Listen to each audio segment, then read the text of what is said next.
If you like this show, you can keep it. I promise. I'm Charlie Sykes. Sunday Insight starts right now.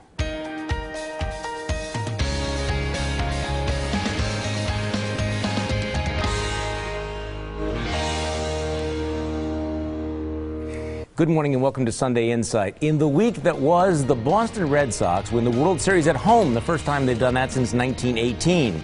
Kathleen Sebelius apologizes for the lousy rollout of Obamacare, but officials still won't say how many folks have signed up. Meanwhile, hundreds of thousands of Americans found out they were losing their insurance because of the new regulations. Republicans in the state legislature moved to fix legal issues with the law requiring photo IDs to vote. The Packers beat the Vikings and get ready to take on the Bears on Monday night. The Bucks opened their season without the fancy new floor after players found themselves slip-sliding all over the slippery surface. A new John Doe appears to target a variety of conservative groups across the state, but not liberal groups. What's with that? But we start with a new book and a new poll. In his new book, Governor Scott Walker describes the fight over Act 10 and includes dramatic descriptions of the threats against himself and his family, including his kids. In the book, he writes about a graphic death threat addressed to his wife, Tonette. Hi, Tonette. Has Wisconsin ever had a governor assassinated? Scott's heading that way. Or maybe one of your sons getting killed would hurt him more. I want him to feel the pain.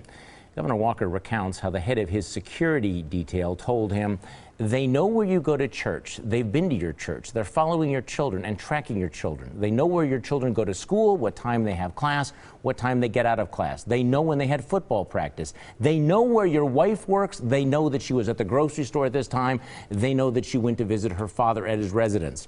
The book is titled Unintimidated, A Governor's Story and a Nation's Challenge, will officially be released on November 19th. Meanwhile, a new poll shows a tight race for governor. The Marquette University law poll found that Walker has only a narrow lead over likely challenger Mary Burke, 47% to 45%. Walker's approval rating stands at 50%. Now, joining me on our panel this morning, the Milwaukee Community Journal's Michael Holt, former State Representative Michelle Litjens, political strategist Lynn DeBruin, and media trackers Brian Sikma. Brian, we'll start with you. Is this poll good news or bad news for Scott Walker? I think this poll is good news for Governor Scott Walker. He has a approval rating at 50%, which is where you want to be right now. He can only go up you from there. You want to be above 50%, don't you? You want to be above 50% if you can, but it's not terrible for him to be at 50%. You don't want to be below 50%. That's where you start treading on some really rough waters. I think the support for Mary Burke right now is a little bit soft, and we could see that whenever another Democratic candidate, potential candidate, State Senator Kathleen Vinehout, was matched up in a poll against Governor Walker. They both actually performed about the same. So Democrats really have a lot of defying they need to do, a lot of work they need to do if they're actually going to mount a serious challenge. Oh, okay, but after all of this, running against someone who is almost a complete unknown, that poll showed that 70% of the voters have no idea who Mary Burke is, and she's still within the margin of error. How would that not indicate that this is going to be a very tough race for the governor? Well, we know that Wisconsin typically does have these tight races, but the governor is leading independents in this poll, and I think more Republicans are going to join his cause, so it's going to be pretty. Linda Brown, what do you read? Well, I think the bottom line is this is a purple state, and I'm not quite as optimistic about the 50%, but I think that Walker, given his national prominence and his high levels of recognition at the state, I certainly would have hoped if I was a Republican that he'd be at 55%. On the other hand, Mary Burke is an unknown, and she's got some major distance to travel to actually turn that, kind of even keel right now into an actual voting lead, because these are polls. The only poll that really counts is the actual election. Okay, but one way to read these polls is that it doesn't matter what Mary Burke does. You put Daffy Duck on the ballot, and that Daffy Duck's going to be, 45% of the vote automatically. Isn't that what you're finding out? No, I think as long as the Democrats have a credible candidate, you're going to have this. The problem is she can't make any mistakes, and she's got to sell herself better. Michelle Litjens. Every poll we will see up until next November, or at least the end of October, will have 47 or 48% supporting Scott Walker and 47 or 48% hating Scott Walker, right? I think the one thing we always have to keep in mind is that everyone who answered that poll knows who Scott Walker is. So the people who really don't like him are going to vote for anybody on that other side, that 47, 48%. So he does have an opportunity with those middle 5 or 6% to say, this is the reason you need to send me back. Okay, how serious is the gender gap for Republicans? Because, obviously it looks like you might have you're going to have a female candidate for governor. That poll would suggest there is a significant gender gap. Are we going to hear a lot more about the war on women next year? I'm sure the Democrats are going to bring up the war on women that actually does not exist, but it's one of their favorite talking points. Michael Holt. Yeah, I was really surprised when I saw the favorability polling had her like at 17%, which means nobody nobody has any really, idea, nobody knows her at all. And she hasn't stated in Virginia yet. So I agree with Michelle, this is anti-Scott Walker votes and not necessarily pro-Mary Burke. She has to define herself. Well, she has to define herself, but then the Republicans also have to define them as well. And so you can see that the campaign is going to be, if you're the Walker folks, you are going to be turning the spotlight on Mary Burke. Because one of the things I think of in national politics and state politics is you can't run just against somebody. You have to actually convince people that they should vote for you. And she hasn't done that yet. And also, given the fact that 70% of the public doesn't know who she is, it's kind of a race who defines her first. Or if the Republicans get out early, they can define her before she has a chance to. And I think that's where you're going to see the dynamics of the race take place over the next year. Right, and the gender piece, it doesn't give you as much of a bump as you might think anymore. Yes, it would be great if the first woman became president of the United States, but when we're talking senators and governors, as much as I'd like to see it a 50-50 split, the reality is she might get 1 or 2 points. Now, in a really close race, that could be key. But I don't think it's going to have anywhere near the pull that it used to have. Okay, so what has your glass half full and what has your glass half empty this week? Let's go around the table. We'll start with Michael Holt. Well, I'm making this one up cuff. My glass is more than half full because I got to spend a whole week with my 1-year-old granddaughter. It's half empty because I did not know, had no idea how much trouble it was, how exhausting it was. I apologize to all of those women I said it was an easy job. Michelle Litjens. Well, my glass is half full because the Pope is conducting a worldwide survey on how parishes deal with sensitive issues such as birth control and gay marriage and such. But my glass is half empty, or at least I hope it's not half empty, that the church is considering changing some of its philosophies due to public opinion. Linda Brun. Well, here's a sobering thought. Our wine glasses may soon be half empty because Morgan Stanley is predicting a global wine shortage, that it's looming by some 300 million cases. But if you're a white wine drinker like me, our glasses might stay half full because the biggest shortages are predicted to be in red wines, the expensive ones, which I can't serve and don't serve and can't afford. Brian Sikma. Well, my glass is half full because it's that time of year when school kids all across Wisconsin make a trek to the state capitol to learn all about their state government. My glass is half empty because this past week, 4th graders from western Wisconsin had their elementary school teachers sit them down on the rotunda of the state capitol and force them to listen to these anti-Scott Walker singing and chanting that goes on during the noon hour. Well, my glass is half full because Kathleen Sebelius assured us last week that contrary to reports, the Obamacare website had never crashed. It's half empty because even as she was testifying, it crashed. Next on Sunday Insight, the governor is about to lay down his cards on the proposed Kenosha casino. How will it play out?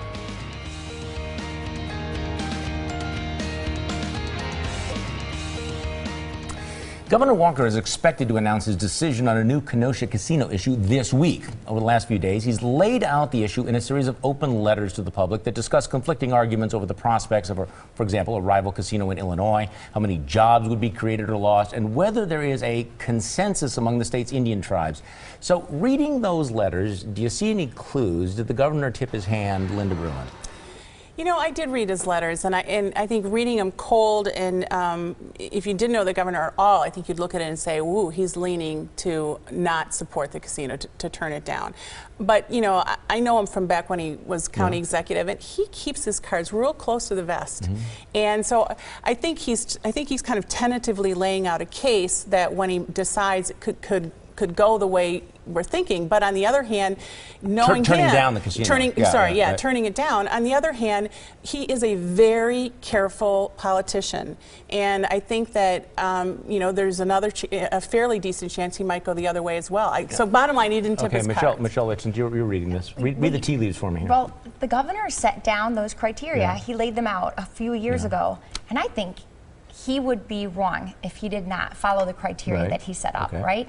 So he needed local support, no more gambling in the state, and he needs all 11 tribes to agree. So right now he might be just extending the timeline a bit to allow all of those tribes to get together and maybe have the Menominee negotiate a little bit more. What is the point of the letters then? I think the governor is trying to help the public understand, and the parties involved, the different tribes are debating this amongst themselves. He's trying to help them understand that the decision that is his to make stems from a multitude of problems that preceded his administration. This is in a big way going to come down to these gaming compacts that Governor Jim Doyle signed with the state, signed with these Indian tribes a number of years ago when they began establishing off-reservation casinos. And right now, those gaming compacts are not very favorable to taxpayers. If the governor were to approve a new casino, we may actually spend more as a state on that kind of a plan. Michael Holt. I'm really surprised they've reached this point, you know, because as Michelle said, one of the conditions was that all the other Indian tribes had to agree. 3 will never agree. The Potawatomis, the Ho-Chunk, the Oneidas will never agree because we're pulling money from them. I think he's kind of like caught up now in some of the politics of economic development and free market, and how can you turn down these jobs? Okay, but when he said consensus, did he mean unanimity? There are some people who are saying consensus is not the same as every single one of them endorsing. I thought it was interesting in his letter on consensus. He made it very, very clear that there were nowhere close to coming to an agreement with the Potawatomi. Right. I guess I'm a little surprised that it's taken this long. One way to read this is that everybody assumed he was going to vote no. I mean, he was going to veto this. But so the longer it goes on, the more likely it is that he's going to come up with something else. I would look at it slightly differently. I think what he's doing is what Lynn was suggesting. He's laying out his thought process. He's laying out the arguments, showing what goes into it, as opposed to, for example, what he did during Act 10, where he announced the proposal and then later had to sell the reasons behind it. I think this is one thing that he's working on, you know, and having read his book, get a sense that he realizes that he needs to explain himself and where he's going before he goes someplace. So I'm reading these letters, and I see him building toward a case to say why not to have the Kenosha casino. Questioning, the first letter said they're not going to have a casino down in Illinois. There's no pending plan there. Number 2, the job situation is not black and white. It might actually be a wash. Number 3, there is nothing close to a consensus here. And in terms of community support, it's somewhat divided if you look at southeastern Wisconsin. So I think he's moving, but again, you're right, he's keeping his cards close to his vest. But I would say, if you read those letters somewhat critically, I think that's where he's going. And the reason that he's delaying it is because he wants to at least explain so that people understand why he's doing what he's doing. Now, you may not want to hear it, but we're going to tell you anyway. Let's hand out some unsolicited advice. Michael Holt. Well, my advice to the county board and the county exec, you better start putting on some of those rubber suits, because there's a whole lot of manure floating around the county courthouse lately. Michelle Litjens. To the Republicans in Congress, do not take another vote on Obamacare, okay? Let the Democrats drown in their own mess. Lynn DeBruin. Well, my advice is to the Georgia man who saved his family from their burning home last week, but then went back inside the burning home to save his 2 cans of Bud Light beer. Dude, get some treatment. Anyone foolish enough to run back into a house to save 2 cans of beer is an alcoholic who needs treatment. Brian. Well, my unsolicited advice this week is to President Barack Obama, who just hired a campaign contributors company to fix the broken healthcare.gov Obamacare website. Then news came out that this was the same company that was partially responsible for the site's failure in the first place. That's not good policy. Well, my unsolicited advice is actually to local Democrats, and it's quite sincere, because congressional candidate Amardeep Kalika apparently is a conspiracy theorist who believes that the September 11th attacks were a false flag operation by the U.S. government to detract attention from the fact that there are hidden aliens somewhere in the country. My advice is you might want to look for somebody else to run against Paul Ryan. Next on Sunday Insight, it's a promise, but is it the law? Well, you heard the president make the same promise over and over and over again. No matter what you've heard, if you like your doctor or healthcare plan, you can keep it. Yeah, but last week it became apparent that millions of Americans were not going to be able to keep their plans. Cancellation notices by the hundreds of thousands were going out for policies that did not meet Obamacare's new regulations, which require certain minimum coverages. That led Wisconsin Senator Ron Johnson to introduce what he is calling the If You Like Your Health Care Plan, You Can Keep It Act, which would write the president's promise into law. Michelle Litjens, is this going anywhere? Well, first of all, this is just utterly brilliant, because we all, the Republicans, knew that the president wasn't telling the truth when he said it, yet he said it over and over and over and over and over again. The chances of this actually making it to the floor in the United States Senate are very small. But I think we need to just make the president own that statement. Okay, I guess I'm interested to know, how will the Democrats argue against the If You Like Your Health Plan, You Get to Keep It law? What will they say? We'll have to wait and see. Well, that's why I'm asking you. Well, I do think it's interesting that there's a Democratic senator, I think it's from Louisiana. Landrieu, yeah, yes. who is also proposing a bill. So it might not automatically be as dead on arrival as you might normally think.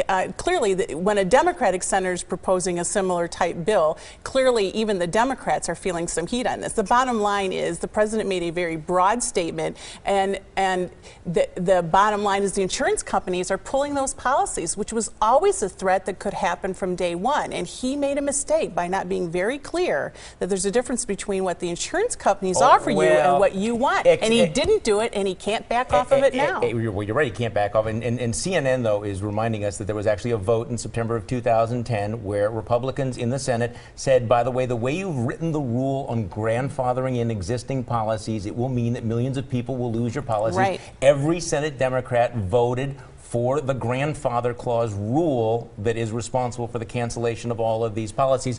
So I guess the question is, and we've been asking it all week, did the president, did he know that this was not true? Was he lying when he made this promise? Or is he so disconnected from his policies that he just did not know how it would play out in real life? Well, this oft-repeated mantra will go down as the greatest unfulfilled promise of the Obama administration, and I think the president perhaps hoped that it would be the case.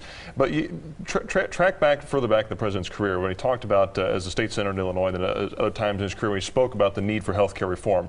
He did have time surround himself with advisors who wanted a single-payer system. So you can't say the White House was totally naive going into all this, hoping that everything would work out accordingly. The president wanted to fundamentally change the way health care was done. He didn't want this to happen. He didn't want this to blow back in his face. Yeah. But now it's coming out that when you combine the politics and the cynicism, you have a problem. What do you think, Michael Holt?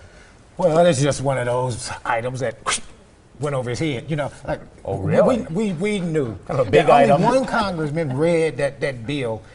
I doubt if the president even read the bill, and they've been altering and changing it. So the president did not know what he was about to do to the country? No. What else does he not know? No, I'm saying they put in all of these new regulations. You get the IRS involved, health department involved. Everybody's involved in the process. So stuff gets passed. Sorry. Great. So is what they said this week the same thing as what you heard? Let's go around the table. Michael Holt.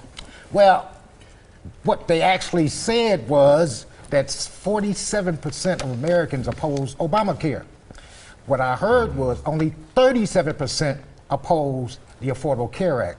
What do you get out of that? Michelle Litjens. Well, what Secretary Sebelius said was, quote, if I have affordable coverage in my workplace, I am not eligible to go into the marketplace. That's in the law. But what I think we all heard was the person in charge of administering Obamacare doesn't even know what's in the law. DeBruin. Well, Senator Dianne Feinstein, the chair of the Senate's Intelligence Committee, has always defended the NSA, including their recent spying of world leaders. But last week, she changed that defense and all of a sudden said that Senate leaders or Senate members of her committee had not been informed in advance, and it was time for a thorough review of their actions. Well, what I heard her basically saying was, I still supported the NSA and their spying, but I'm going to temporarily throw the NSA under the bus to get my Senate leaders off the hook. Brian Sikma. Well, I was also listening to Kathleen Sebelius this week, and in a hot microphone at a congressional hearing, Sebelius muttered, quote, "Don't do this to me," when a member of Congress asked her a particularly tough question. Well, what I heard was a top cabinet official, the one responsible for the health care overhaul, arrogantly refusing to answer the questions of the people that you and I send to Congress to ask the tough questions of them. Well, since we're on the Kathleen Sebelius thing, what she said was that millions of people flooded the Obamacare website on the first day. What I heard was that a grand total of 6, count them 6 Americans signed up for Obamacare on the first day. Next on Sunday Insight, our panel picks the winners and losers of the week. First, here's your morning news update. It's time for our panel to pick the winners and losers of the week. Michael Holt, you're first. Well, my losers are this small little bunch of Republicans who are trying to circumvent court decisions on voter ID by coming up with a softer version. Again, it's just a solution looking for a problem. My winners, teen pregnancy has dropped 50%. That's good news for everybody. Now if we can just convince the women to create 2-parent homes, we'd be okay. Michelle. My losers this week are the people who run the NSA and our central intelligence communities in this country. Just because you can spy on individuals and collect personal information about us doesn't mean you should. Which leads me to my winner, Congressman Sensenbrenner, who was the lead author of the Patriot Act. He said he is appalled and angry that the NSA went beyond the intent of the law and he vows to work with Democrat Congressman Leahy to fix the problems and make sure the intelligence community never violates their powers again. Linda Bruin. The state recently cited Milwaukee County Mental Health Complex for continuing to abuse patients and failing to report or take actions in a timely manner. Abuse and assaults have occurred for years, but when the state issues citations, the county says they fixed the problem. So the state backs off until another person is abused again. My losers are Milwaukee County, but also the state of Wisconsin, whose naivety or disinterest has made them a partner in the county's cycle of abuse without accountability. My winners are the people of Boston, who've moved on from the marathon bombing tragedy to a World Series triumph. Brian Sikma. Well, the most controversial geologist at the Wisconsin Geological Survey has left, blaming his superiors for his woes. Never mind, he was arrested 24 times for breaking the law. The Geological Survey is my winner of the week. Wisconsin Jobs Now is a left-leaning Get Out the Vote organization that was named by the Obama administration as one of the 165 groups promoting or helping establish Obamacare in Wisconsin. For their history of radicalism, which includes 40 arrests and numerous legal investigations, they are my loser of the week. Well, my winner, Brewer center fielder Carlos Gomez. It was a forgettable season for the team, but a breakout season for Gomez, who broke the Brewers' 30-year drought by winning a Gold Glove. My losers, the 16 million Americans who now face the loss of their insurance policies because of Obamacare. The president lied, your policies died. Kind of catchy. Thanks for joining us and joining me for my radio show Monday morning on News Radio 620 WTMJ from 8:30 until noon. Have a great week.